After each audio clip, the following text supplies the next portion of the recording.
Hi everyone, this is Veronica. आज हम बात करने वाले हैं मियावाकी फॉरेस्ट के बारे में। ये एक टेक्निक है जिस तरीके से फॉरेस्ट कुछ एक तरीके से ग्रो किए जाते हैं। लेकिन यहाँ पे अब सवाल ये उठ रहा है कि पहले तो हमने बहुत तारीफ़ें की कि मियावाकी फॉरेस्ट बहुत अच्छे हैं अगर हम इकोलॉजिकल को फॉरेस्ट को रिस्टोर करना चाहते हैं, एफॉरेस्ट्रेशन करना चाहते हैं। लेकिन अब सवाल ये आ रहा है कि क्या ये एक्चुअली में इकोलॉजिकल रिस्टोरेशन कर रहे हैं? तो इस प्रोसेस को हम ध्यान से समझेंगे। आपकी कोई भी क्वेरी हो आप मुझसे कनेक्ट कर सकते हैं सोशल मीडिया पे, चाहे फेसबुक, इंस्टाग्राम या टेलीग्राम पे। पीडीएफ जो है वो आपको सिर्फ और सिर्फ मेरे टेलीग्राम चैनल पे ही मिलेगा। और बाकी स्टडी आईक्यू पे आप कोई भी कोर्स लेना चाहते हैं तो आप मेरा डिस्काउंट कोड वीरो33 यूज़ कर सकते हैं। 33% ऑफ आपको मिलेगा एंड ऑन सम ओकेजन्स आप देखते हैं कि 33% ऑफ के साथ आपको डबल वैलिडिटी भी मिलती है। तो कीप चेकिंग फॉर डिस्काउंट्स, लेकिन ये कोड आप हमेशा यूज़ कर सकते हैं। Now coming back to Miyawaki forest कि ये फॉरेस्ट क्या है। बेसिकली ये एक टेक्निक है फॉरेस्ट ग्रो करने के लिए। अर्बन फॉरेस्ट भी हम इनको बोलते हैं क्योंकि शहरों वाले इलाकों में ये टेक्निक अपनाई जाती है, मेथड अपनाया जाता है। जब भी हम शहरों में अर्बन फॉरेस्ट जिनको हम बोलेंगे उनको ग्रो करने की कोशिश करते हैं तो मियावाकी मेथड को बहुत जगह यूज़ किया जाता है। इस तरह के जो जंगल हैं आप उनको कैसे ग्रो कर सकते हैं? स्मॉल पैचेस में। अर्बन एरियाज़ में कुछ कुछ जगहों पे जैसे पैचेस बचे रहते हैं, गवर्नमेंट लैंड रहती है, या कि अपने बैकयार्ड में भी इनकेस आपके पास जगह है तो वहाँ पे इसको यूज़ किया जाता है। देखिए इसकी खासियत ये है कि यहाँ पे नेटिव और लोकल सीड्स और सैपलिंग्स यूज़ किए जाते हैं। जो उस इलाके में ग्रो हो सके जो सीड्स और सैपलिंग्स उनको यूज़ किया जाता है। तो ओरिजिनली मियावाकी टेक्निक में ये चीज़ें यूज़ की जाती हैं मियावाकी फॉरेस्ट बनाने के लिए। अब इसके पीछे का साइंस ये है कि ये फॉरेस्ट बहुत जल्दी ग्रो करते हैं छोटे एरियाज़ में, क्योंकि डेंसली पैक्ड ट्रीज़ और श्रब्स यहाँ पे प्लांट किए जाते हैं।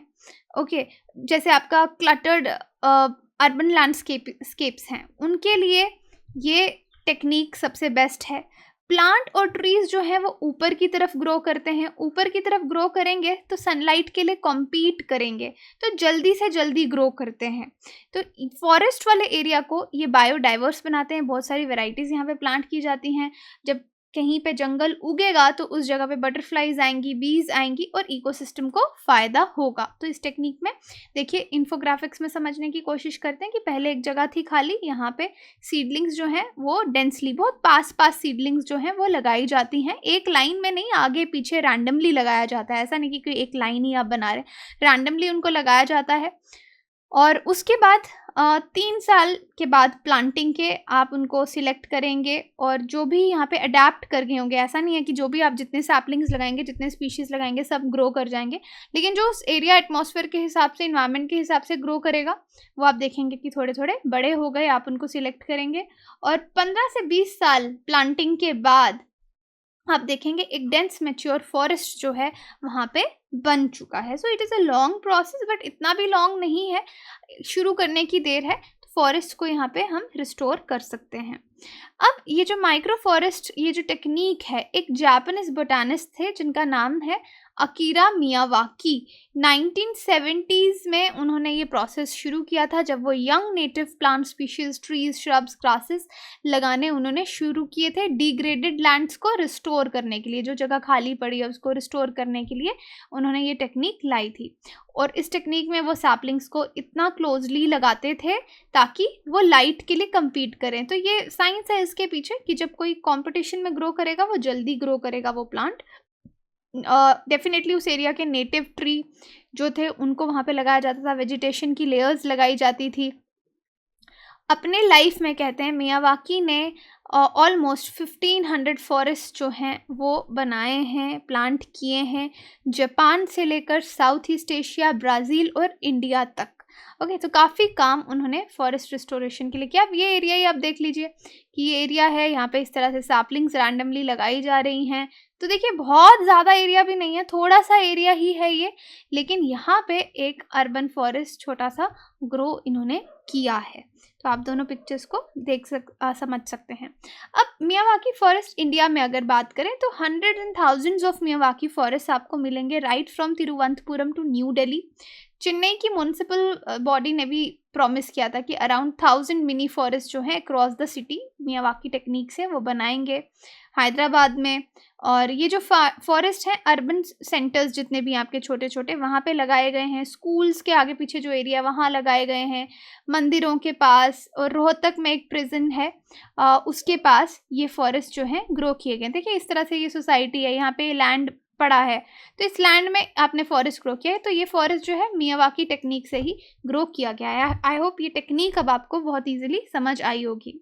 अब ग्लोबल ब्लूम में हम क्या पढ़ते हैं कि जो भी फास्ट शूटिंग आपके माइक्रो फॉरेस्ट हैं जो इस मेथड को यूज़ कर रहे हैं मियावाकी, तो इसका फ़ायदा क्या माना जाता है? अगर इस तरह से सिटीज़ में इस तरह के छोटे छोटे फॉरेस्ट बनाए जाएंगे तो सिटी कूल रहेगी, वहाँ पे गर्मी ज़्यादा नहीं होगी, क्योंकि प्लांट्स आप जानते हैं कि एटमॉस्फेयर को कूल करने के हेल्प करते हैं, एयर को क्लीन करने में हेल्प करते हैं, वाइल्ड लाइफ सस्टेन करते हैं, और कार्बन सिंक का भी काम करते हैं। कार्बन सिंक का काम करने से हम क्या समझते हैं कि वो बहुत सारी कार्बन डाइऑक्साइड को एब्जॉर्ब करते हैं, सिक्वेस्ट्रेशन करते हैं। लेकिन ये भी कहा जाता है कि ये मेथड थोड़ा एक्सपेंसिव भी है और इसके बेनिफिट्स जो हैं वो अनक्लियर हैं। पहले तो हमने हमेशा मियावाकी टेक्निक के बहुत ज़्यादा बेनिफिट्स जो हैं वो पढ़े, लेकिन अब कभी कभी कहा जाता है कि इसके बेनिफिट्स जो हैं वो अनक्लियर हैं, उस पर कुछ खास रिसर्च नहीं हुई है। और कुछ लोग ये भी क्रिटिसाइज करते हैं कि मियावाकी टेक्निक जो है वो फंडामेंटल प्रिंसिपल्स जो हैं इकोलॉजिकल रिस्टोरेशन के उसको वायलेट करती है। यानी इकोलॉजिकल रिस्टोरेशन का मतलब बहुत सी चीज़ों से जुड़ा हुआ है कि आप पूरी की पूरी इकोलॉजी को रिस्टोर कर रहे हैं। तो क्या मियावाकी फॉरेस्ट इकोलॉजी को रिस्टोर कर पा रहे हैं? अब देखिए इस चीज़ को समझने की कोशिश करना कि एफॉरेस्ट्रेशन इज़ ओके, आप समझ रहे हैं कि आप प्लांट्स वापस प्लांट कर रहे हैं, लेकिन अगर आप बोलें कि इकोलॉजी रिस्टोरेशन में हेल्प करते हैं, इकोलॉजी क्या है? वहाँ पे आपके सारे living systems non living systems के साथ इंटरैक्ट करते हैं। तो क्या हम इस तरह का इकोसिस्टम वहाँ पे बना पा रहे हैं, इकोलॉजी को रिस्टोर कर पा रहे हैं? तो इस पर कुछ खास रिसर्च नहीं हुई है, तो हम क्लियरली नहीं कह सकते कि इस तरह का कोई बेनिफिट हमको हो रहा है। और बहुत जगह लोग मियावाकी टेक्निक के नाम पे गलती ये करते हैं कि सपोज गवर्नमेंट ने प्लान लिया कि हम इतने प्लांट्स प्लांट करेंगे मियावाकी टेक्निक से। तो मैंने आपको बताया ओरिजिनल मियावाकी टेक्निक्स में वहाँ के लोकल सैपलिंग्स, लोकल ट्रीज जो हैं वो प्लांट किए जाते हैं। लेकिन लोग क्या करते हैं, यहाँ पे कोई भी प्लांट उठा के जो सस्ता मिल रहा है, फ्री में मिल रहा है गवर्नमेंट की तरफ से, उसको प्लांट करना शुरू कर देते हैं। अब जिस एरिया में जिस स्पीशीज़ की ज़रूरत नहीं होगी, अगर आप उसको प्लांट करेंगे तो वहाँ की इकोलॉजी को आप डिस्टर्ब कर रहे हैं। आप ट्री तो प्लांट कर रहे हैं, लेकिन वहाँ का जो नेचुरल बायोडाइवर्सिटी है, जो नेचुरल इकोलॉजी है, आप उसको डिस्टर्ब कर रहे हैं। तो आप समझ रहे हैं कि यहाँ पे इकोसिस्टम के रेजिलियंस को आप रोक रहे हैं। और इस वजह से जो वहाँ के लोकल स्पीशीज़ हैं, क्योंकि अगर आप लोकल ट्रीज़ लगाएंगे उस पर लोकल स्पीशीज़ आएंगे, बटरफ्लाइज आ रही हैं, बीज आ रहे हैं, लेकिन जब उनको वो वाले प्लांट्स नहीं मिलेंगे, आप कोई नया प्लांट लेके आएंगे, तो हो सकता है काफ़ी सारी स्पीशीज़ एक्सटिंक्ट भी हो जाएं। तो आप समझ रहे हैं कि यहाँ पे क्रिटिसिज्म किस बेसिस पे हो रहा है कि क्या एक्चुअल में भी ये इकोलॉजी रिस्टोर कर रहा है या नहीं। मियावाकी प्रोजेक्ट चेन्नई में बहुत ज़्यादा स्काई रॉकेटेड, यानी बहुत तेज़ी से इस टेक्निक को अपनाया गया सिटी के ओपन लैंडस्केप्स में। लेकिन यहाँ पे ये जैसे चेन्नई के आरजे रंजीत डैनियल इकोलॉजिस्ट हैं, वो कहते हैं कि इस यहाँ पे स्ट्रक्चर का ध्यान नहीं रखा गया है, क्या प्लांट्स यूज़ किएंगे उसके कॉम्पोजिशन का ध्यान नहीं रखा गया है, नेटिव स्पीशीज़ को नेग्लेक्ट किया गया है, और रीजन की नेचुरल इकोलॉजी, यानी ये सब इसके नुकसान वो बता रहे हैं कि इस मेथड में इन्होंने क्या क्या अप्लाई नहीं किया और इसके क्या क्या कॉन्सिक्वेंसेस हो सकते हैं, क्योंकि इसका सारा इम्पैक्ट आपको बायोडाइवर्सिटी पे देखने को मिलेगा। अब मेजॉरिटी ग्रुप्स जो हैं जो मियावाकी फॉरेस्ट में इन्वॉल्व होते हैं, लोग जो सपोज गवर्नमेंट की तरफ से भी इन्वॉल्व हो रहे हैं कि मियावाकी टेक्निक से ग्रो किया जाएगा फॉरेस्ट, तो सर्वेस कंडक्ट करने पड़ते हैं। सर्वेस से आपको पता चलता है कि लैंडस्केप कहाँ है, वहाँ पे कौन सा प्लांट लगाना है और कौन सा नहीं लगाना। लेकिन ये सर्वेस प्रॉपर्ली कंडक्ट नहीं होते, कोई असेसमेंट नहीं की जाती, इकोसिस्टम इम्पैक्ट्स भी नहीं देखे जाते, और सिर्फ आप प्लॉट्स रिस्टोरेशन के नाम पे वहाँ पे प्लांट्स लगाने लग जाते हैं। तो आपको समझ में आई होगी कि किस तरीके से, क्यों इसको क्रिटिसाइज किया जा रहा है और इस टेक्निक में कहाँ कमियां निकाली जा रही हैं कि उसके क्या लॉन्ग टर्म कॉन्सिक्वेंसेस हो सकते हैं। वैसे कहा जाता है मियावाकी ट्रीज जो हैं 30 टाइम्स ज़्यादा कार्बन मोनोकल्चरल प्लांटेशन से एब्जॉर्ब करते हैं, ये इसका रूटीनली क्लेम है। लेकिन फिर भी अगर हम कार्बन सिक्वेस्ट्रेशन डेटा देखें नीदरलैंड से, तो हमको पता चलता है कि कार्बन एब्जॉर्प्शन के जो बेनिफिट्स हैं मियावाकी फॉरेस्ट के, वो नेटिव रिफॉरेस्ट्रेशन जैसे ही हैं, ऐसा कोई बहुत ज़्यादा बेनिफिट आपको नहीं मिलता। यानी वही मैं आपको बता रही हूँ कि इसमें स्टडीज़ जो हैं वो क्लियर नहीं हैं। आप आर्टिफिशियल फॉरेस्ट तो क्रिएट कर रहे हैं, लेकिन ये क्या नेचर को रेप्लिकेट कर रहा है? अगर नहीं कर रहा तो उसका कितना ही बेनिफिट मिलेगा बायोडाइवर्सिटी को रिस्टोर करने के लिए। बट डेफिनेटली ये इस मेथड से आप मिनी फॉरेस्ट स्मॉल एरिया में बना सकते हैं। तो इस स्लाइड में आपको यही बताया गया कि अनकन्वेंशनल मेथड्स, कि मियावाकी का ओरिजिनल मेथड कुछ और था और आज लोग मियावाकी के नाम पे मेथड्स को थोड़ा ट्वीक करके बैठे हैं अपनी कन्वीनियंस के हिसाब से।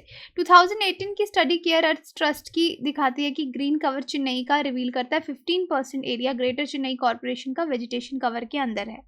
लेकिन अर्बनाइजेशन बहुत जल्दी जल्दी हो रही है और एफॉरेस्ट्रेशन भी लोग कर रहे हैं। इस वजह से स्मॉल स्पेसेस में बहुत ज़्यादा ट्रीज़ और श्रब्स जो हैं वो लगाए जा रहे हैं। देखिए, नेचुरल ग्रोइंग ट्रीज़ भी बहुत इंपॉर्टेंट है। सपोज़ कहीं पे कोई जगह खाली पड़ी है और वहाँ पे आप जाके खुद से सैपलिंग्स लगाने लग जाएँ। आपको उस एरिया को टाइम भी देना चाहिए, खुद वहाँ पे नेचुरली ट्रीज़ ग्रो करें, क्योंकि जो ट्रीज़ नेचुरली ग्रो करते हैं वो बायोलॉजिकल कम्युनिटीज़ को ज़्यादा अच्छे से सपोर्ट दे पाते हैं। वो लोकल सिस्टम को, इकोसिस्टम को ज़्यादा अच्छे से रिस्टोर कर पाते हैं। तो ये इकोसिस्टम सर्विसेज परफॉर्म करने से पहले हमको वहाँ पे सर्वेज करने चाहिए। वे फॉरवर्ड में आप यही कह सकते हैं, और ओरिजिनल मियावाकी टेक्निक को फॉलो करना चाहिए। अगर इकोसिस्टम सर्विसेज को फॉलो किया जाए तो वो मियावाकी फॉरेस्ट टेक्निक से कहीं ज़्यादा बेनिफिशियल साबित हो सकती है। अब आपके लिए क्वेश्चन है, which forest are also refer to as monsoon forest? Mountain forest, tropical deciduous, tropical evergreen, mangrove forest? आप मुझे कमेंट सेक्शन में बता सकते हैं या टेलीग्राम में पोल में पार्टिसिपेट करके सही आंसर जान सकते हैं। कोर्सेज के लिए you can visit a website और download the application. Courses EMI पे भी अवेलेबल हैं। Thank you so much.